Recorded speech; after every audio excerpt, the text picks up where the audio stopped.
So we did it. We hit 3,000 subscribers on RC Projects, which is amazing. You guys supporting the channel over the past, I think it's been over 3 years now. Liking, subscribing, commenting, sharing the videos.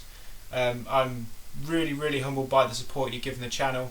Even over the past couple of months where there's been no content at all, the channel's still been growing, and we're currently at, I think, about 3,100 subscribers, which is really amazing. And I just want to say thank you so much. We've achieved loads with the channel, so more than I ever could have expected. So yeah, big thank you to you. You won't know what this video is going to be. It's going to be a Q&A. So I've got questions on Facebook, the Q&A announcement video, and just general comments.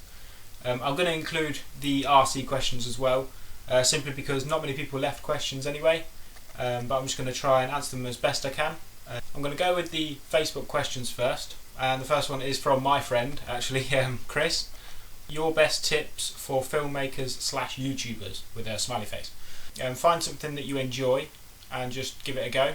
Don't go in there with the end goal of getting money. Just do it because you enjoy it, because you like it, and just treat money and sort of ad revenue and all that stuff as a bonus. You don't need good cameras at all. I've been filming on the same camera for 3 years. It was £40 from Tesco on a sale. You don't need a decent camera. You can use Movie Maker if you want. I'm still using Movie Maker now, but I will be upgrading soon. But yeah, that's my best tips really. Just go in there wanting to do it, not with the goal of getting loads of money from it. But just try it. It's loads of fun. This channel, RC Projects, has gained 3,000 subscribers.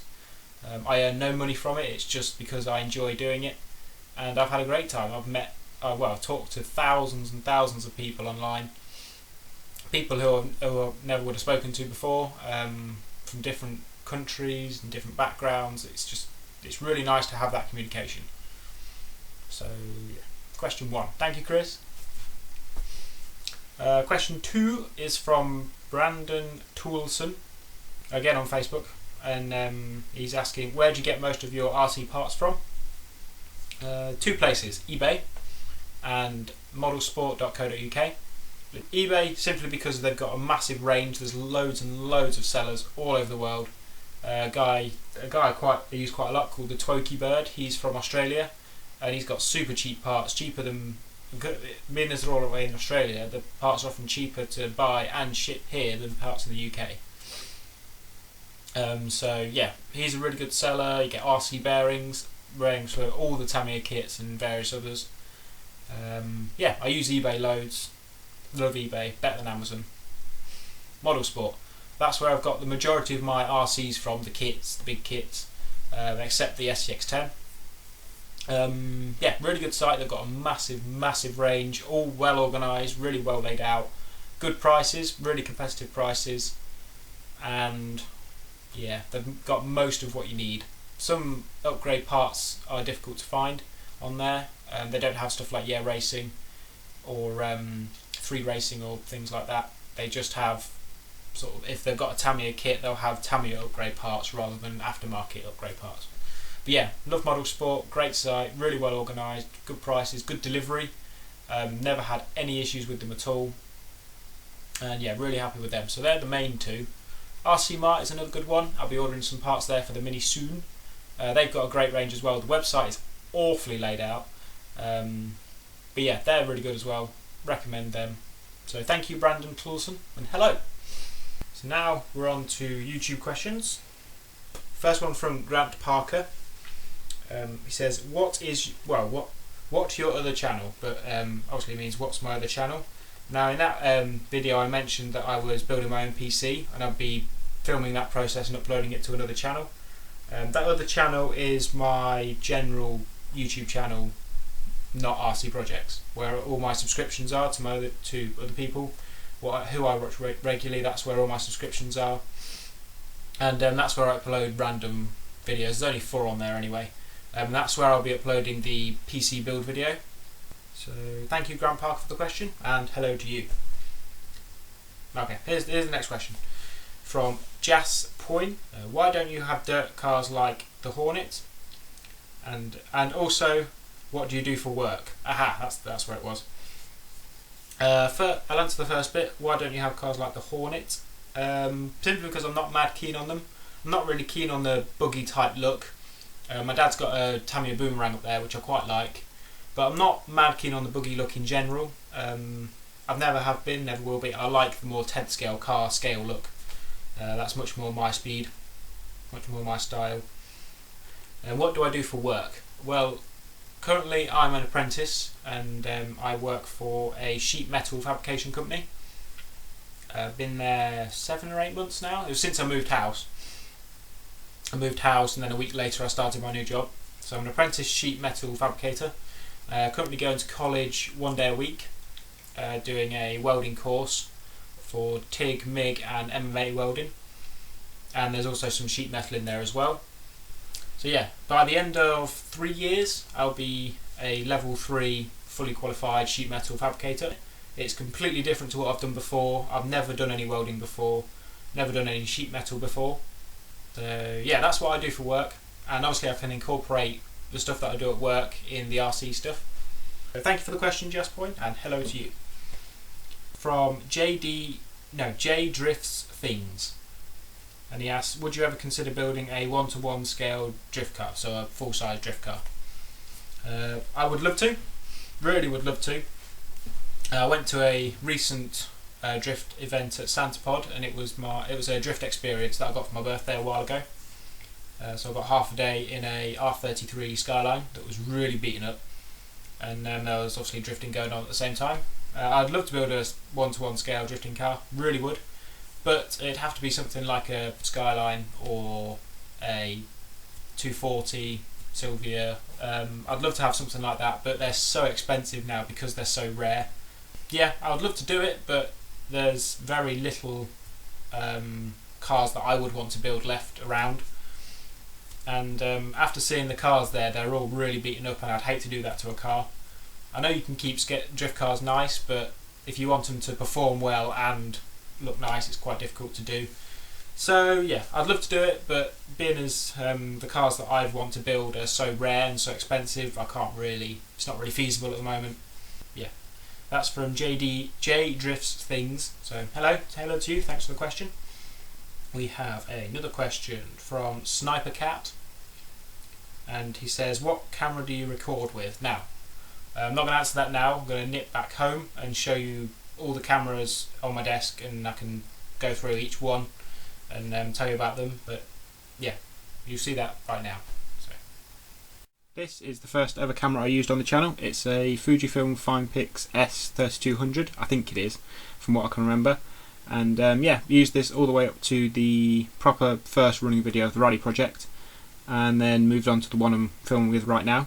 Yeah, it's a good camera, lasted me a good long while. It got dropped several times, it fell off a beam and all that sort of stuff, and it still survived. Still works fine, it's just a little bit slow, and it is quite bulky for the size of it. Yeah, it's a bit of a handful to use. It's still nice to hold, really nice to hold. You can see me in the reflection. Hello. But yeah, it's all got the viewfinder there, but obviously it's a bit big, it's very old now, and so I decided to move on. But I do still use it for macro shots, for really close-up shots. It's got really good settings for that, produces quite nice pictures, and it's got the same megapixel number, 14 megapixels, as my decent new camera, my DSLR. So yeah, really like the camera, but it also takes 4 AA's and they're a pain to charge. So yeah, I decided to move on to this one. So I'm currently recording with the camera that you've just seen, the S3200, and this is my everyday YouTube filming camera. This is another Fujifilm. I really like them as a company anyway, as camera producers. But yeah, I don't know what model it is. It's quite old now, and I don't think they do it anymore, to be honest. But yeah, this is another Fujifilm, and this is what I've used for every single video on the channel. It was £40 on a sale from Tesco, and it's lasted me a really long time. It's got the same megapixel number, does 720 at 30 FPS, and it's got the basic specs of the one I'm recording on now, but it's just more compact, it's smaller, it's easier to take around with me, and it is durable. You can see all the scratch marks all around the edge. It's been hit so many times when I've been recording. You can see the front ring bezel there, so that's gone, and the tripod thread is cracked as well, but it still works fine, still works perfectly. Battery life is decent, and yeah, love it. It's the best camera I've ever owned, without a doubt. Really love that camera. So this is what I record with all the time, and this will actually be the last video that I'll be recording with this camera, because I have this one. This is my Panasonic HC V750. Got this from John Lewis for about £500, I think it was at the time. It's not worth that much now, but oh well. It does 1080p at 50 FPS, and its file format is MP4, which I couldn't edit beforehand, but I can edit it now because I've got a better computer, and I've also got Adobe Premiere Elements, so new video software, new video editing software, so I can actually edit footage from this camera. And yeah, looking forward to using it. It's obviously a flip cam, so you can flip the screen out. Gives you a lot more visibility when you're filming, and I can flip that around and you can actually see what I'm doing. So turn that around now, and you can actually put things in front of the screen, you can actually see what you're doing, so it's really nice to record with. And it's just a lot more versatile. It's better picture quality, obviously, better FPS, and it's just generally better in every way. A bit more, it's a bit bigger, a bit bulkier, but it's more, you can actually put the strap around and hold it like that. It's a lot more comfortable. And yeah, I don't want to be hitting with this with an RC car though, because it will probably break. But yeah, a lot more options, a lot more a lot better quality with this camera, and I'm looking forward to using it. Now, to keep the V750 nice, I've got this GoPro Hero 3 Black Edition. This is going to be for all the dirty, watery, grimy bits. I can obviously stick it in the case, bash it around, and it won't get damaged. Had this for a long time and haven't used it much, simply because it's MP4 again and I couldn't edit the footage. But yeah, looking forward to using this as well. Again, it's a GoPro, picture quality is really good, really wide zoom, really wide angle recording, and yeah, just really good. I've got a couple of batteries for it, got some big memory cards, I can do some time lapse, and I can do all sorts with this. So looking forward to actually using it properly. And lastly, this is my Fujifilm X-M1, another Fujifilm. Again, really enjoy their cameras. This is my plain and simple picture taking camera. It's fantastic picture quality. Obviously digital SLR, so it's got a proper shutter, so you can adjust the shutter speeds and focal range, all that sort of stuff. Aperture, I think that's what it's called. Also got another lens for it. This is my zoom lens. That works really well for far away shots. But yeah, really like this camera. Used it a lot. First trip out, it survived being dropped or being slammed into concrete because I slipped over on the slip road. It's got slammed into concrete, no protection, and it's still going. Really durable camera. It's been dropped a few times, and it's just a great camera. Next question from 6 Diego 1 Diego 9. A bit of a weird question, but he says, do you want kids? No. Now, there's a question here from someone in Russia, so I'm not going to pronounce it because it looks, yeah. He says, what is your favourite RC company? That's a difficult one. Similar to the what companies do I buy from most. Probably Axial, actually. Even though I've only got one and I haven't built it yet. But I love the direction that Axial goes. They've stuck with scale trail rigs, you know, that sort of thing. They've got the Wraith and they've got the SCX-10, the SCX-10 II. They've just brought out the Monster, I can't remember what it's called. They've got the Yeti, obviously, and they've got the new Bomber, and what else have they got? They've got the new monster truck from Monster Jam. I can't remember what to call that now. But yeah, they just stick to something they know. Off-road, scale, trail rigs, that sort of thing. They stick to what they know and they do a good job of it.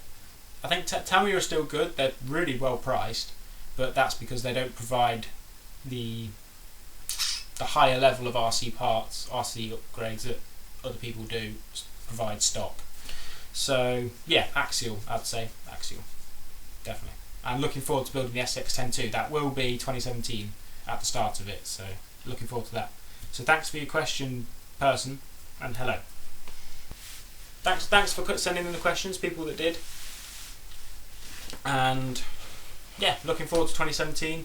I'll be doing a what's coming in 2017 video when I've got all the setup ready at home. Thanks for your support for the past couple of months when there's been no content on the channel. just been too busy, haven't had a chance to film.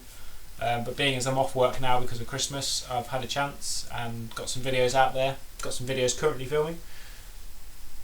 And yeah, I'll be moving all my RC stuff home over the next couple of days, and there'll be a video coming out of that as well when that's all edited up. So yes, thank you again, thanks for your support. Can't wait to see you in 2016. Loads still planned. That wardrobe behind you there is full of RC stuff ready to go.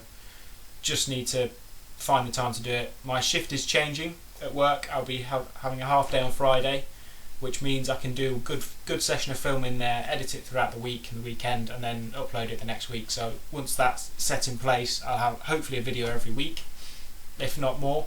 And with the new PC, I might be doing some live streams, which is really cool.